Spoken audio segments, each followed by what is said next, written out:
자, 오늘 우리는 세 사람을 함께 보게 될 텐데요. 첫 번째 사람이 누구냐면 사무엘이에요. 그리고 두 번째 사람이 사울, 그리고 세 번째 사람이 다윗입니다. 근데 이 세 사람을 통해서 우리는 하나님의 뜻을 이루는 사람의 조건이 어떤 것인가를 함께 살펴보려고 하는 것입니다. 자, 여러분, 오늘 본문의 말씀을 보면요, 이런 말씀이 기록되어 있습니다. 그 후에 선지자 사무엘 때까지 사사를 주셨더니 라는 20절 말씀입니다. 자, 한번 읽어볼까요? 시작. 그 후에 선지자 사무엘 때까지 사사를 주셨더니. 아멘. 자, 여러분, 그 후에 라는 표현이 뭡니까? 이스라엘 백성들이 약속의 땅 가나안 땅에 들어간 후부터 시작해서 사무엘 때까지 사사를 주셨다는 거예요. 그러면 자, 이 사사의 마지막 사람은 누구죠? 사무엘인 거예요. 그죠? 사무엘은 선지자이기도 하지만 사사의 마지막 사람인 겁니다. 자, 한마디로 말하면 이 사무엘을 마지막으로 이제 새로운 지평이 열리는 겁니다. 왕의 시대가 열리는 거거든요. 자, 여러분, 여러분들을 통해 새로운 지평이 열리는 은혜가 임하기를 주의 이름으로 축원하겠습니다. 아멘. 사무엘이 있었기 때문에 사울 왕이 있었고 다윗 왕이 있었어요. 그리고 하나님의 뜻을 정하는 이 사무엘 때문에 하나님의 새로운 역사와 새로운 지평이 열렸다는 거예요. 아마 청년들의 마음에는 나의 인생에 새로운 지평이 열리면 좋겠다라는 굉장히 열망할 거예요. 그죠? 자, 그런데 이것은요, 사실은 청년들뿐만이 아닙니다. 중고등부, 아동부, 장년부, 장로님 모두에게 마찬가지일 겁니다. 여러분 크게 아멘 해주십시오. 제가 선포하겠습니다. 여러분에게 새로운 지평이 열리게 될 줄로 믿습니다. 아멘. 자, 그렇다면 이 사무엘에게는 어떠한 조건이 있었기 때문에 하나님의 쓰임을 받을 수 있었을까? 그것은 뭐냐 하면요, 첫째로 전적인 순종이 있었다는 겁니다. 전적인 순종. 여러분, 사무엘 하면 여러분이 뭘 잊지 마냐면요, 전적인 순종입니다. 오늘 여러분에게 이 전적인 순종이 임하기를 주의 이름으로 축원하겠습니다. 아멘. 여러분, 전적인 순종이 우리 가운데 있잖아요. 그럼 새로운 지평을 여는 놀랍고 위대한 그 역할을 감당할 수 있다는 거예요. 여러분, 제가 요즘에 주목해서 보는 말씀이 뭐냐면 하나님과 함께 늙어갈 것인가 아니면 하나님과 함께 비전을 이룰 것인가를 주목해서 보고 있습니다. 여러분, 여러분이 하나님의 자녀인 이상 여러분은 하나님과 함께 평생을 살아갈 거예요. 그죠? 그러나 성경은요, 하나님과 함께 평생을 살아가는 사람이 있는가 하면 하나님과 함께 역사를 이루는 사람들이 있어요. 대표적인 예가 어디입니까? 약속의 땅 가나안에 들어가지 못했던 사람들, 그들은요, 하나님과 동행한 것은 맞잖아요. 그죠? 구름 기둥과 불 기둥으로 인도하시는 그 은혜를 경험한 것은 맞아요. 그러나 그들은 어떠한 역사도 이루지 못했어요. 그냥 동행한 것, 그것 외에는 아무것도 없었다라는 거예요. 여러분, 저는 여러분들이 쓰임받는 사람이 되기를 원합니다. 아멘. 그래서 쓰임받는 사람이 되기 위해서는 무엇이 필요한가? 바로 첫 번째로 전적인 순종이 필요하다는 거예요. 특별히 우리 아동부 아이들, 우리 중고등부 아이들, 여러분 어른들께, 특별히 여러분 부모님, 할아버지, 할머니에게 순종하기를 부탁드리겠습니다. 아멘. 네. 마음에 안 들어요? 오늘 목사님이 늘 우리를 위한 말씀이었는데 오늘은 우리가 부담스러운 말씀인 것 같아요. 자, 다시 한번 우리 중고등부, 아동부 청년들만 여러분의 부모님에게 순종하기를 주의 이름으로 부탁드리겠습니다. 아멘. 왜냐하면 저는 성경을 읽는 그대로 믿는데요. 성경은 우리 가운데 뭐라고 말하냐 하면 이것이 약속 있는 첫 계명인데 내 부모를 공경하라는 거예요. 그러면 이것이 땅에서 잘 되고 장수하는 비결이라는 거예요. 여러분, 부모님들은요, 자녀들에게 효도하는 것 있잖아요. 이걸 가르치셔야 합니다. 왜냐하면 우리의 자녀가 잘 되기 위해서는 그것을 가르쳐야 해요. 제가 고기를 좋아하지 않습니까? 고기를 좋아하는데 제가 살코기를 좋아할까요? 비계를 좋아할까요? 비계. 비계일 것 같아요. 왜요? 내가 비계를 좋아하니까. 너무 좋아하니까. 자, 저는 살코기도 좋아하고 비계도 좋아하는데요. 제가 이제 저희 딸내미랑 식사를 하는데 제가 그랬어요. 아빠 비계도 너무 좋아해요. 그랬더니 저희 딸이 아 그래? 그래서 밥을 먹을 때마다 저한테 아빠 비계 드세요. 비계를 주는 겁니다. 오늘도 비계를 저한테 2번을 줬어요. 근데 제가 오늘 생각했어요. 이거 한번 꼭 얘기해야지. 아빠는 살코기도 좋아한단다. 자, 여러분, 자녀들에게요, 효도하는 법을 알려주셔야 돼요. 저는 저희 자녀들에게 그것을 꼭 알려줍니다. 그래서 저희는요, 아이들 생일이 되잖아요. 그러면 부모님과 함께 이렇게 식사하는 자리를 꼭 가지려고 노력합니다. 왜요? 이 다음 제가 대접받기 위해서. 제가 부모님께 잘하는 뒷모습을 보이잖아요. 그러면요, 자녀들은요, 그냥 이 다음에 그냥 당연히 저한테 잘할 거예요.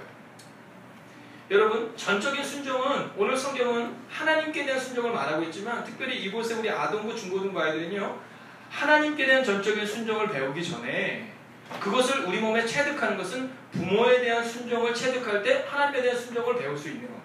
아멘. 여러분 눈에 보이지 않는 하나님을 사랑한다라고 말하면서 눈에 보이는 부모님을 사랑하지 않는 것 이거 참 어려운 겁니다. 여러분 하나님께 순종하십시오라고 가리키기 전에 내 부모에게 순종하라를 가리키는 것 이것이 훨씬 더 성서적이고 또 훨씬 더 빠른 길이라는 사실을 잊지 마셔야 합니다. 저는 사무엘이 어떠한 태도를 가지고 살았는지 모르겠지만 사무엘의 이 태도를 볼 때 그는 아마 부모님에게도 순종적인 사람이었을 거예요. 그런데 성경은 거기에 대해서 말하고 있지 않지만 중요한 것은 이 사무엘은 분명히 하나님께 전적인 순종을 가졌던 사람이라는 거예요. 사무엘상 16장에 보면 이 사무엘에게 하나님이 명령을 내리세요. 어떤 명령을 내리냐면 사무엘아 너 가서 다윗을 왕으로 삼아라 이렇게 이야기를 합니다. 근데 그 본문의 말씀을 보면 처음에는 하나님이 다윗을 왕으로 삼아라가 아니라 너는 이새의 아들들 중에서 왕으로 삼을 사람이 있다라고 말해요. 거길 딱 갔는데 누가 딱 등장하면 엘리압이라는 사람이 딱 등장해요. 근데 이 엘리압이 딱 보니까 성경을 보면 뭐라고 말하냐면 그의 용모와 키가 마음에 드는 거예요. 자, 딱 보니까 사무엘이 딱 보니까 아, 저 사람인 거예요. 야, 엘리압이다. 하나님이 선택한 사람은 저 사람이구나. 왜냐면 왕이 될 만한 사람은 키도 크고 훌륭한 사람인 거라. 그래서 뭐라고 말하냐면 아, 저구나 이렇게 말합니다. 그가 마음에 이르기를 이렇게 표현하거든요. 근데 하나님이 뭐라고 말하시냐면 7절에 보면 그의 용모와 키를 보지 말라라고 말해요. 여러분 목사의 용모와 키를 보지 마십시오. 자, 뭐라고 말하면 용모와 키를 보지 말라라고 말합니다. 근데 그때 이 사무엘이 어떻게 반응하고 있느냐 하면 그 다음에 바로 두 번째, 세 번째, 네 번째 즉 자신의 생각과는 전혀 다른 말씀을 하나님이 하시지만 그는 전적으로 하나님의 말씀에 순종하여 사람을 찾습니다. 자, 근데 그 아들들 가운데 사람이 없는 거예요. 사람 가운데 없는 거예요. 그런데도 불구하고 이 사무엘은요 하나님의 명령에 순종하여서 또 다른 아들이 없느냐라고 물어요. 자, 중요한 것은 거기에 이제 다 끝난 거예요. 근데 이 사무엘은 하나님의 말씀을 명령을 믿었기 때문에 또 다른 사람이 있을 거다라는 마음으로 누구도 없어 이렇게 말합니다. 이게 전적인 순종인 거예요. 우리는 우리 눈에 보이지 않으면 안 된다고 말하지만 여러분 함께 따라갈까요? 눈에 보이지 않더라도 하나님이 함께 하시면 옆에 있는 분을 향해서 됩니다. 여러분 됩니다. 이것이 사무엘의 전적인 순종이었어요. 사무엘의 전적인 순종은 눈에 보이는 사람들 가운데 선택한 것이 아니라 그들 가운데 눈에 보이지 않자 또 다른 누가 있지 않느냐 즉 하나님의 예비하심을 믿었던 전적인 순종이라는 거죠. 자, 두 번째입니다. 이 사람은 누구냐면 사울이라는 사람인데 이 사울은요 용모가 큰 사람이에요. 다른 사람보다 어깨 하나 위에 머리가 있을 정도니까 아마 굉장히 키가 큰 사람이었을 거예요. 그런데 오늘 이 사울은 하나님께 쓰임받지 못해요. 이 사울을 통해서는 하나님이 쓰임받지 않는 사람은 또 어떤 모습들을 보여주는데 두 번째로 하나님 따라하겠습니다. 하나님의 뜻보다 앞서서는 안 됩니다. 자, 이것을 거꾸로 하면 하나님의 뜻에 따라가면 되겠구나 라는 것이 오늘 우리에게 주신 말씀이죠. 여러분 이 사울이 이제 전쟁을 하려고 하는데 이 선지자가 늦게 오는 거예요. 자, 그럼 우리는 어떻게 해야 됩니까? 어떻게 해야 돼요? 기다려야 돼요? 아니면 그냥 내 뜻대로 하면 돼요? 기다려야 돼요. 자, 이거 되게 쉽게 대답했는데 그럼 여러분에게 묻겠습니다. 여러분이 지금 기도하고 있는 기도의 제목들이 있는데 이게 잘 기도의 응답이 안 돼요. 기도의 응답이 자꾸 더뎌져요. 그때 여러분의 입술에는 계속해서 기도하십니까? 아니면 툭 던지는 한마디 하나님 응답하시지 않나 봐 라는 말을 하십니까? 어떻습니까? 여러분 이 사울은요 하나님을 기다리지 않았습니다. 즉 하나님의 때를 기다리지 않았다라는 겁니다. 즉 하나님의 뜻보다는 내 뜻과 내 생각이 앞섰다라는 겁니다.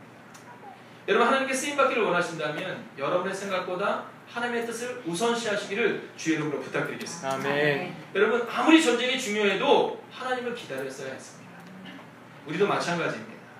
우리의 생각이 아무리 중요하다 하더라도 우리는 하나님의 뜻에 맞는 기도를 하기 위해서 기다리셔야 합니다. 여러분 하나님의 사람에게는 아주 중요한 특징이 하나가 있는데 그것이 뭐냐면 원칙을 지키는 거예요. 원칙을 지키는 거.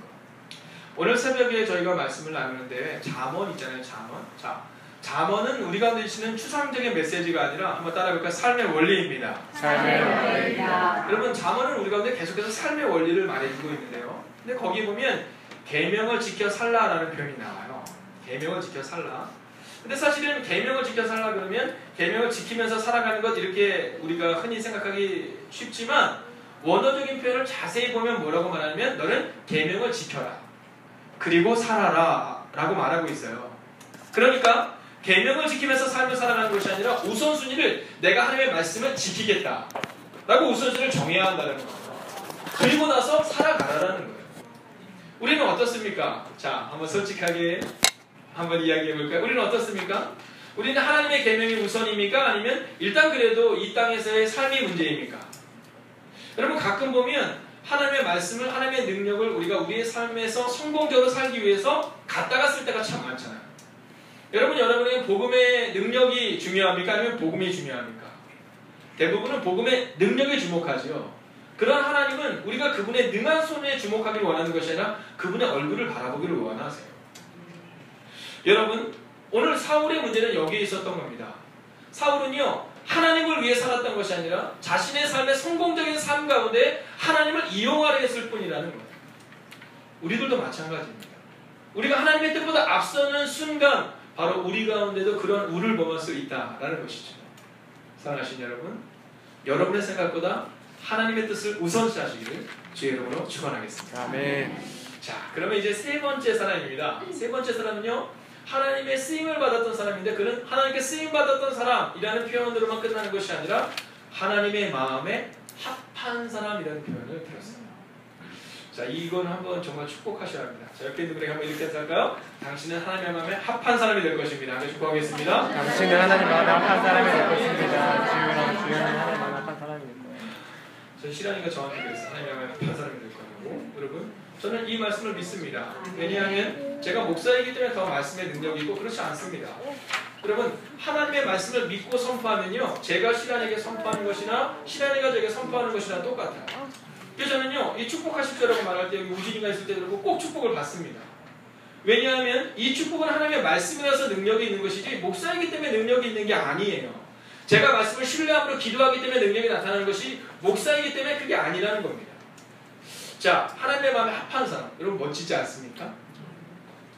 하나님께 쓰임받은 것을 그친 것이 아니라 성경에 보면 하나님의 마음에 합한 사람이라는 표현을 받았던 사람은 오늘 우리가 읽었던 사도행전 13장에 나오고 있는 다윗 한 사람밖에 없었어요. 여러분, 저는요, 여러분들 이 교회에서 많은 사람들이 있지만 그 중에 한 사람이 되기를 주의 이름으로 축원하겠습니다. 아멘. 자, 그 한 사람이 누구냐 하면 다윗인데 그는 하나님의 마음에 합한 사람이라는 표현이에요. 자, 근데 그가 어떻게 했길래 하나님의 마음에 합한 사람일까? 여러분 궁금하지 않으십니까? 저는 이번 주 화요일에 삼각지역에서 있는 우리 지하철 선교회 연합 예배를 인도하고 왔습니다. 근데 그때 그분들과 함께 이 말씀을 선포하는 가운데 오늘 이 본문의 말씀, 오늘 우리의 본문 이 사도행전의 말씀은 아니지만 16장에 있는 사무엘상 16장에 있는 말씀을 진지하게 함께 고민했거든요. 근데 그 부분에 보면 뭐라고 말하냐면요, 첫째, 이 멋진 아들들, 엘리압을 비롯한 이 아들들을 보고 이르기를 여호와께서 뭐라고 하냐면 나 여호와는 중심을 본다라고 말하는 거예요. 그러니까 여기서 이제 우리는 자신감이 생기는 겁니다. 그렇지 않습니까? 여기서 나는 외모가 아니라 하나님은 우리의 중심을 보신다는 생각 때문에 자신감이 생기는 거예요. 여러분, 세상은 스펙을 보지요. 그러나 하나님은 우리의 중심을 보신다라는 거예요. 제가 얼마 전에 책을 한 권 읽었는데 거기 보니까 이 CEO가 찾는 사람들이라는 그런 주제를 가진 책이었는데요. 여러분, 이 최고 경영자들이 찾는 사람 중에 제일 중요한 사람이 어떤 사람이면 성실한 사람이라는 거예요. 그리고 여러분 용서하시고 그 책에는 뭐라냐면 뒤통수 치지 않는 사람이라는 거예요. 뒤통수 치지 않는 사람. 자, 여러분, 이 사울은요, 하나님을 뒤통수 친 사람이었잖아요. 처음에는 하나님을 위해서 사용한 것처럼 생각되었지만 나중에는 하나님을 이용하려 했을 뿐이에요. 근데 이 다윗은 어떻습니까? 그의 평생에 비록 실수는 있었지만 그럼에도 불구하고 실수가 있을 때도 하나님께 나아가서 하나님의 마음에 합한 사람이 되기 위해서 발버둥 쳤다라는 거예요. 여러분, 비록 지금 여러분이 작더라도 여러분 걱정하지 마십시오. 한번 따라해볼까요? 발버둥 치면 됩니다. 여러분, 저는요 가끔 그런 생각, 하나님 앞에서 발버둥 치고 싶다라는 마음을 가질 때 참 많아요. 여러분, 우리가 사실은 딱 보면 연약한 부분 투성이잖아요. 목사님 저에게도 연약한 부분 투성이거든요. 그러나 그럼에도 불구하고 만약 우리가 하나님의 마음에 합한 사람이 되기 위해서 발버둥치면 그러면 하나님이 우리를 사용하신다는 거예요. 돌아가신 오늘의 교회 고하영재 목사님이 말씀하셨던 메시지 중에 그 마지막 메시지를 제가 잊지 못해요. 그분이 돌아가시기 전에 그 메시지가 뭐냐면 이런 메시지를 주셨어요. 예수님을 위해 열심히 사십시오. 이게 그분의 거의 마지막 메시지였어요. 여러분 얼마나 멋진 말이 많겠어요. 근데 그가 마지막으로 뭐라고 하냐면 예수님을 위해 열심히 사십시오. 그러면 됩니다. 라고 말씀하셨어요. 여러분 예수님을 위해 열심히 살다 보니까 오늘의 교회를 세우게 되었고 예수님을 위해 열심히 살다 보니까 평생 하나님의 뜻대로 살다가 이제 내가 죽음을 맞이하게 되었다라는 고백이에요. 아멘. 자 여러분 우리에게 바로 이 은혜가 바로 이 능력이 필요하다는 겁니다. 여러분 예수님을 위해 열심히 사시기 바랍니다. 아멘. 다윗이 하나님의 마음에 합한 사람이라는 이유를 우리는 성경에서 찾아보면 열심히 살았어요. 누구를 위해서? 하나님을 위해서, 부모를 위해서, 이웃을 위해서, 특별히 말씀을 지키기 위해서 열심히 살았다는 거예요. 자 21절 우리가 같이 한번 읽어볼까요? 21절입니다. 자 읽겠습니다. 시작. 그 후에 그들이 왕을 구하거늘 하나님이 베냐민 지파 사람 기스의 아들 사울을 40년간 주셨다가 22절입니다. 시작. 패하시고자 패하시고라는 부분이 주목하셔야 합니다. 여러분 그 당시 이 사울은 잘생겼어요.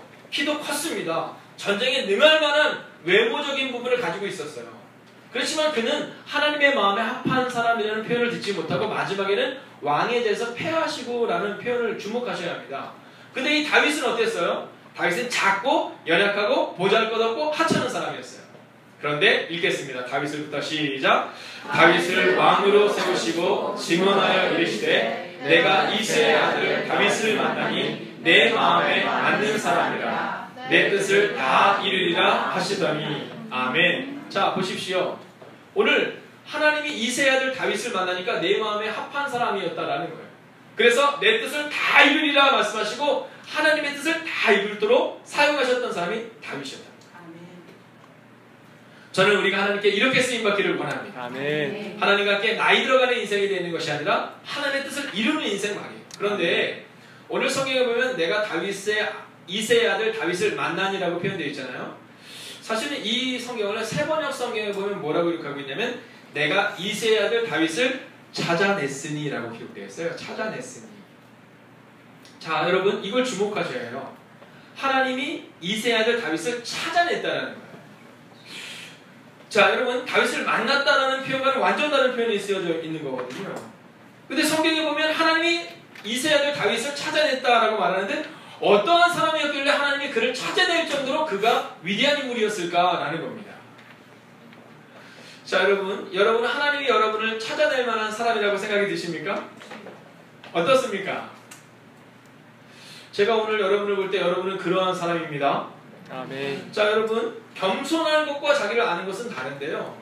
오늘 우리가 사실은 하나님의 전 앞에 나와 이렇게 기도하며 예배의 자리에 있을 때 하나님이 우리를 찾는다는 사실을 여러분 잊지 마셔야 합니다. 아멘.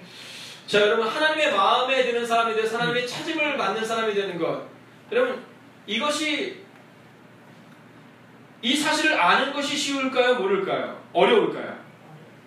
자 조금 더 분명히 한번 얘기해 볼까요? 자 오늘 하나님의 마음에 내가 드는 사람인지 아닌지를 여러분이 압니까 모릅니까? 자 그러면 제가 질문을 통해서 한번 얘기해 볼게요. 자 오늘 이곳에 기도하러 오신 것 이것이 하나님의 뜻에 맞습니까? 틀립니까? 맞아요. 여러분 우리가 하나님의 마음에 맞는 사람이 되기 위해서 어떻게 살아갈까를 고민하지 마십시오. 우리는 이미 알고 있어요. 우리는 우리가 어떻게 하면 하나님의 마음에 합한 사람이 되어서 하나님께 쓰임받는 사람이 될까? 우린 다 알고 있습니다. 중요한 건 우리가 그렇게 살지 못하기 때문에 다 알고 있어요. 질문해 볼까요? 여러분 말씀을 읽는 것 이게 하나님의 뜻일까요? 아닐까요? 네. 오늘 성경을 읽으셨습니까? 여러분 저는 여러분의 진지하게 질문하는 거예요. 옆에 있는 분을 향해서 한번 이렇게 물어보세요. 자 눈으로만 물어보신 거예요. 직접 물어보면 상처받아요. 자 옆에 있는 사람에게 내가 당신을 사랑하는지 당신 아세요? 라고 한번 눈으로 물어보세요. 자 어떻습니까? 뭐라고 대답하세요? 여러분 우리가 우리의 이웃을 사랑해야 되는 것이 하나님의 뜻이라는 것을 모르는 사람은 아무도 없어요. 그런데 사랑하기가 참 어렵다는 거예요. 오늘 제가 운전을 하고 왔어요. 운전을 하고 오는데 제 차가 이제 폐차를 해서 작은 차를 저희 동생한테서 가지고 와서 이제 요즘 타고 다녀요. 근데 이 차가 굉장히 작거든요. 근데 이 작은 차들은 대부분 이 여성분들이 운전을 하시는 경우가 많잖아요. 그래서 그런지 제가 이렇게 운전을 하면 자꾸만 이 차들이 막 빵빵대고 막 이렇게 끼어들어요. 근데 막 확확 진짜 확확 끼어들어요. 교회 차가 아닌데도 교회 차인 걸 알듯이 끼어들어요. 교회 차를 타고 가면 막 끼어들거든요. 오늘 이렇게 가는데 또 어떤 분이 확 끼어드는 거예요. 사고가 날 뻔한 분위기가 딱 된 거예요. 근데 마침 창문이 열렸어요. 근데 그분이 저를 향해서 딱 욕을 하시려고 이런 딱 그러시는데 저랑 눈이 딱 마주쳤어요. 제가 오늘 선글라스도 끼고 있었고 사복도 입고 또 사복을 입으면 어깨가 굉장히 넓어 보이는 것 같아요. 그러고 딱 있으니 이러더니 이러고 이렇게 가시는 거예요. 네. 인상이 이까지 나왔는데 그냥 이렇게 쓱 가시는 거예요. 자 그때 제가 어떤 마음을 들었냐면 그 가는 분을 향해서 제가 뭐라고 얘기했을 것 같아요? 저런 이렇게 얘기했을 것 같습니까? 아니면 안전운행하세요 이렇게 얘기했을 것 같아요. 저런. 자, 에이, 저런. 여러분, 우리는 하나님의 뜻을 모르지 않습니다. 가끔 청년들이 와서 물어봐요. 제가 하나님의 뜻을 모르겠어. 그럼 제가 물어봅니다. 너 정말 하나님의 뜻을 모르니? 누리자매라고 이번에 어머니가 암 수술을 하셨잖아요. 근데 어머니가 이 아이가 교회 가면 너무 싫어하세요. 늘 싸우고 늘 부딪힘이 있는 겁니다. 이번에 누리자매 어머님이 수술을 하시고 이제 거기를 기도해 드리러 가는데 우리가 걱정이 되는 거예요. 그러니까 엄마가 싫어하세요. 어떻게 해요? 괜찮아. 엄마한테 내가 온다는 얘기 하지 마. 네, 갔어요. 가서 이제 그분이 자리에 앉으라고 이렇게 안내를 하셔서 제가 이제 잠깐 자리에 앉아서 권면하고 그리고 기도해주고 나왔습니다. 근데 이제 성도님들이 전화를 하셨어요. 목사님, 그 한번 가보려고 하는데 어떻게 해야 됩니까? 제가 가는 분마다 부탁했어요. 가십시오. 그런데 몇 분 내로 나가냐면 2분 내로 나가야 돼요. 가서 암 수술한 사람에게 말 얘기해봐야 싫어합니다. 2분 내로 나오십시오. 한 사람이 가고 또 다른 팀이 가고 마지막에 청년들도 갔다고 하더라고요. 청년들이 웃는 걸 봐서 네가 오래 있었니? 네. 제가 청년한테 그 얘기를 안 했어요. 그냥 청년들을 믿었었는데. 자, 근데 어머니가 이렇게 얘기했어요. 웬 사람이 이렇게 많이 와? 그러더니 이렇게 얘기해요. 야, 네 오빠 좀 교회 좀 데리고 가라. 네 오빠 좀 교회 좀 데리고 가라. 여러분, 아직 길은 멀어요. 그 시간이 조금 더 걸릴 수도 있어요. 근데 중요한 것은 뭐냐 하면 그 어머니 마음 가운데 야, 오빠 좀 교회 좀 데리고 가. 와서 그 청년들이 아마 모르긴 해도 막 비전 있는 이야기 또 그냥 행복한 이야기를 했겠죠. 가시는 분들도 가서 기도하시고 잠깐이지만 중심을 담아서 얘기를 하셨겠죠. 그랬는데 그분의 어머니가 뭐라 하시냐면 야, 네 오빠 좀 교회 좀 데려가라 이렇게 얘기하셨다는 거예요. 여러분, 전도하는 거 어렵다고? 아니, 우리 잘 알고 있어요. 전도하는 게 어떻게 해야 될까를 모르는 게 아니라 전도하는 자리에 나오기가 어려운 거예요. 가기가 어려운 거고 교회를 세우는 방법 우린 너무나도 잘 알고 있어요. 우리가 교회를 세우는 것을 모르는 게 아니라 그냥 내가 하고 싶은 말을 하다 보니까 교회에 문제가 생기는 거지 우리는요 어떤 말을 해야 되는지 너무나도 잘 알고 있어요. 자, 그런 의미에서 옆에 대면 이렇게 하겠습니다. 제가 당신을 위해서 기도하겠습니다. 제가 당신을 위해서 기도하겠습니다. 여러분, 제가 제일 싫어하는 말이 어떤 말인지 아세요? 네, 이런 말 제일 싫어요. 밥 한번 먹자 이거 되게 싫어요. 그래서 저는요 밥 한번 먹자를 싫어하고 밥 한번 먹자는 꼭 밥을 먹습니다. 선배 목사님들도 밥 한번 먹자 그러면 제가 뭐라 그럼 목사 언제 올까 이렇게 물어봅니다. 네, 후배들한테도 밥 한번 먹자 이런 얘기 안 하고 야, 화요일과 수요일 언제 먹을래 이렇게 얘기합니다. 여러분, 기도도 마찬가지예요. 제가 기도하겠습니다. 이 기도가 끝나면 이렇게 말하고 끝나면 되는 것이 아니라 우리가 이따가 기도할 때 옆에 있는 분을 위해서 기도하십시오라는 시간이 있는데 그때 분명히 기도하셔야 돼요. 이게 하나님의 뜻이라는 거 우리 너무나도 잘 알고 있는데 근데 우리는 그렇게 하지 못한다라는 거죠. 자, 근데 이 다윗에 대해서 이 사무엘상 16장에 보면 이제 이새가 이 사무엘이 물어요. 야, 이 아들 왜 없어? 이렇게 물어보니까 이새가 이 사무엘 선지자에서 이렇게 말해요. 우리한테 막내가 있는데 그는 여기 없습니다라고 말해요. 자, 근데 그 성경에 있는 막내라는 표현이 이제 원어를 살펴보면 뭐라고 하냐? 카탄이라는 표현이에요. 이 카탄이 어떤 의미냐 하면 하찮은 자. 물론 형제 중에 막내라는 자도 있지만 하찮은 자, 의미 없는 자, 중요하지 않은 사람이라는 표현을 갖고 있는 게 이 카탄이라는 표현이에요. 자, 한번 보겠습니다. 사무엘이 볼 때도 그의 형들을 보면서 야, 이 형들은 정말 하나님이 선택한 사람일만 하다라고 생각했었고 이새도 마찬가지예요. 자기 아들들 가운데서 제일 하찮은 사람이 누구냐면 얘는 아닌 것 같아 라고 선택했던 사람이 누구라고요? 다윗이라는 거예요. 혹시 오늘 이 밤 여러분들의 마음 가운데 여러분 스스로를 향해서 하찮은 마음이 드는 분이 계십니까? 혹시 우리의 마음 가운데 나는 아닌 것 같아 라는 마음이 드시는 분이 계십니까? 그렇다 하더라도 하나님을 위해 열심히 사시고 그리고 하나님의 뜻대로 살겠다라고 발버둥치면 그때 하나님이 우리를 찾아내신다는 거예요. 네. 오늘 이곳에 있는 이상 하나님이 찾는 사람들은요 이곳에 있는 사람들 가운데 있다는 거예요. 여러분 오늘 우리가 드라마를 볼 때 하나님이 우리를 찾으실 것인지 우리가 예배의 자리에 있을 때 하나님이 우리를 찾으실 것인지 우리 너무나도 잘 알고 있어요. 근데 중요한 건 육체적인 연약함 때문에 우리가 이 자리에 없을 때가 많다는 것이죠. 사랑하시는 여러분, 이제 저는 말씀을 마치려 합니다. 오늘 여러분의 마음 가운데 혹시 목사님 저는 하찮은 사람인 것 같아요 라는 분이 계시다 하더라도 이제 다른 걸로는 저한테 오셔도 되지만 저는 안 되는 것 같아요 이런 마음으로 오시면 안 됩니다.